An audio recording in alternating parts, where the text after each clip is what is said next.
बिस्मिल्लाहिर्रहमानिर्रहीम। Real issues में इरफान अली बग़ैर तरफ़ां भलीकार नाज़रीन। कंबर शहदाद कोट के ज़िले जो दर्जो मिलण के 19 साल गुज़री विया आहिनि।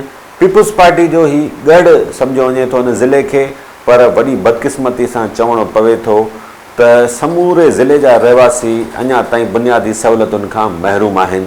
ॿियो त ठहियो ज़िले जा जेके वॾा शहर आहिनि उन्हनि में पिणु सहूलियतुनि जी अणाट आहे। रोड रस्ता उखड़ियल आहिनि, उतां जा रहवासी ड्रेनेज निज़ाम नाकारा, पीअण जे पाणी जी खोट जूं दाहूं कनि था।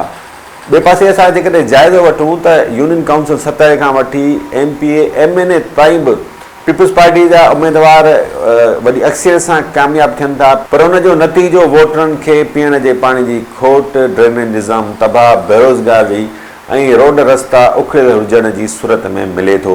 असां रुॻो अॼु जाइज़ो वठंदासीं त समूरे ज़िले जे रोडनि रस्तनि जी हालत छा आहे। कंबर शहदाद कोट ज़िले में तरक़ियाती कम कराइण लाइ सालियानो किरोड़े अरबे रुपयनि जा फंड बि जारी थियनि था, पर वॾी बदकिस्मती सां ॿुधाइणो पवे थो त समूरे ज़िले जा रोड रस्ता तबाह हाल आहिनि।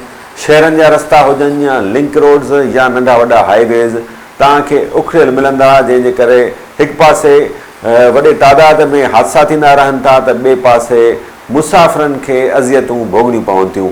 ज़िले में रोडनि रस्तनि जी छा सूरत हाल आहे, असांखे आगाह कंदो असांजो कंबर शहदाद कोट ज़िले जो रिपोर्टर हाकिम ख़ासखेली।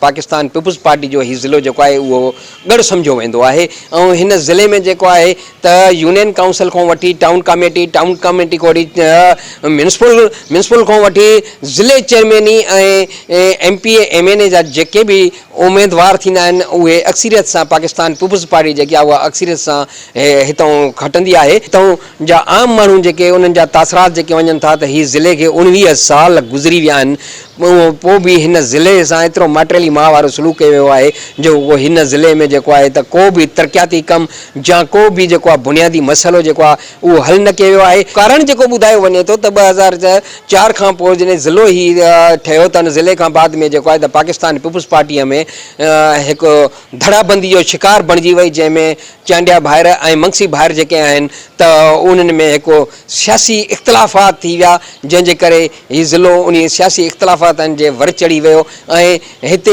मां तव्हांखे इहा बि ॿुधाईंदो हलां त हिते जेके बि हिन ज़िले में जेके ऑफिसर मुक़ररु कया था वञनि उहे MPA ऐं MNA ऐं चूंडियल नुमाइंदनि जी NOC खां सवाइ को बि हिते मुक़ररु नथो कयो वञे। ईअं ई सम्झो त ॼण उहे हिते ऑफिसर जेको मुक़ररु थिए थो उहो हिकु ठीको खणी अचे थो ऐं उहो हिन ठीके ते अचे थो, छो जो हिते किरोड़नि ऐं लखनि ऐं किरोड़नि ऐं अरबनि रुपयनि जी जेकी बजट अचे थी। तव्हां ॾिसो त जीअं असांजो रोड्स खातो आहे, पब्लिक हेल्थ खातो आहे, असांजी हेल्थ आहे, या ॿिया जेके बि सरकारी खाता आहिनि उन खातनि में एतिरी त करप्शन आहे जो रुॻो ईअं सम्झो त ॼण उहा काग़ज़ी कार्रवाईअ में जेको आहे उहो कमु थिए थो। उन्हनि जा पैसा काॾे था वञनि, कंहिं हंध ते ख़र्च था थियनि, किथे था वञनि। मां तव्हांखे इहो ॿुधाईंदो हलां, ॿिया त थियो पर हिन ज़िले में ॿिया तनीक घणा मसइला आहिनि, पर हिन ज़िले हेडक्वाटर ऐं तालके हेडक्वाटरनि जा अक्सर जेके शहर में सिटीअ में जेके रोड था अचनि उहे ई टुटल भॻल रोड आहिनि ऐं उहे ई हिते दुधड़ ऐं हिकिड़ी बदबू लॻी थी अचे, उहे ई साफ़ सुथरा न आहिनि।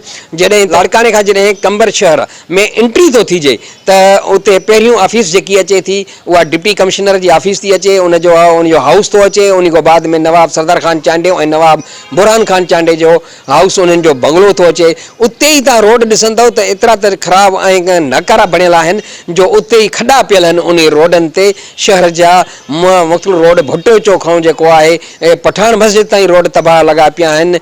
शहर जा अक्सर सिटीअ जा अक्सर जेके रोड आहिनि उहे तबाह लॻा पिया आहिनि। असांजे मीरो खान में ॾिसो, शहदाद कोट जा जेके सिटीअ में रोड ॾिसो, वारह में सिटी जा रोड ॾिसो, अक्सर इहो ई आहे त जेॾीमहिल हिन सियासी इख़्तिलाफ़ातनि जे करे मंगसी बिरादर ऐं असांजे चंडिया बिरादरीनि जे जेको सियासी इख़्तिलाफ़ हिननि जा पाण में थिया ऐं पीपुल्स पार्टी में जेकी धड़ाबंदी थी वई आहे उन्हनि सबबु जेको आम माण्हुनि जो जेको इहो चवणु आहे त असांजे ज़िले सां जेको आहे त उहो माटेली माह वारो सलूक कयो थो वञे ऐं हुन ज़िले खे जेको आहे त हिकिड़ो ईअं सम्झो ॼण त ज़िलो ई नथो तस्लीम कयो वञे जो हिन ज़िले जे अंदरि जेको आहे को बि तरक़ियाती जेको कमु नथो थिए। तव्हांखे इहो ॿुधाईंदो जॾहिं असांजे हितां सिटीअ जे शहरनि ज़िले हेडक्वाटर खां वठी हर तालके जे सिटीअ में जेके रोडनि सां अहिड़ी हालतूं आहिनि त तव्हां ॿुधायो त उन जे ॿाहिरि केतिरी उहा हालत ख़राबु हूंदी। उन्हनि जे यूनियन काउंसिलनि में केतिरी हालतूं ख़राबु हूंदियूं, उन्हनि में कहिड़ा कम तरक़ियाती कम थिया हूंदा।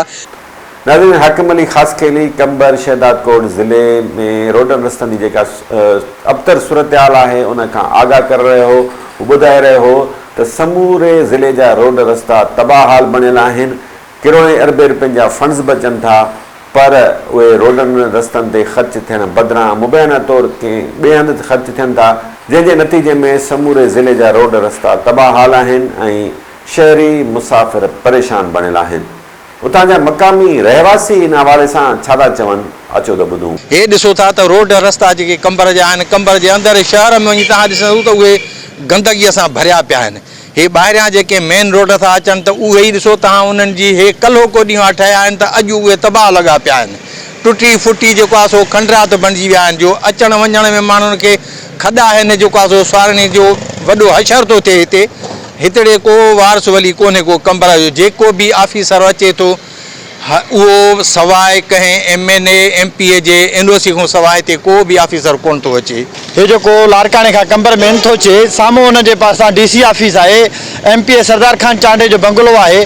उन रोड जो असरु छा आहे, अंदरि असां वञूं भुटे चौक खां वठी पठान मस्जिद ताईं लिंक रोड आहे, उन जी हालत छा आहे उहा बि अवां मीडिया वारा चङी तरह वाक़ुफ़ु आहियो। उन खां अचूं जेको आहे सो बेड़ा कॉलोनी बाईपास रोड ते, त उन जो असरु छा आहे। मीरो खान रोड जेको लिंक निकिरे थो शहर मां मीरो खान ताणी, उहो वन वे ठहिणो हुयो, पर अफ़सोस सां जो हिन वक़्तु ताईं उन ते सिर्फ़ु पथर विछाए विया आहिनि ऐं को बि अहिड़ो कमु हितां जा चूंडियल नुमाइंदा, हितां जो MPA सरदार खान चांडियो हुजे, MPA आमिर मक्सी हुजे, MPA बुरहान चांडियो हुजे, MNA आमिर मक्सी हुजे, पर हिन वक़्तु ताईं उन्हनि जेके हिते ऑफिसर मुक़ररु कया आहिनि उहे पंहिंजी मनपसंदि ते ठीके ते अचनि था। हिते ऑफिसर अचूं हेल्थ ते त हेल्थ जो ठीको खणी अचनि त भाई हेतिरा करोड़ असांखे कमाइणा आहिनि। कमीशनूं पयूं वरितियूं इन्हनि पीपुल्स पार्टी वारनि, पंहिंजा ठेकेदार, पंहिंजी मनमानी, सॼो शहर जो तव्हां हाल ॾिसो था, सॼो शहर तबाह लॻो पियो आहे।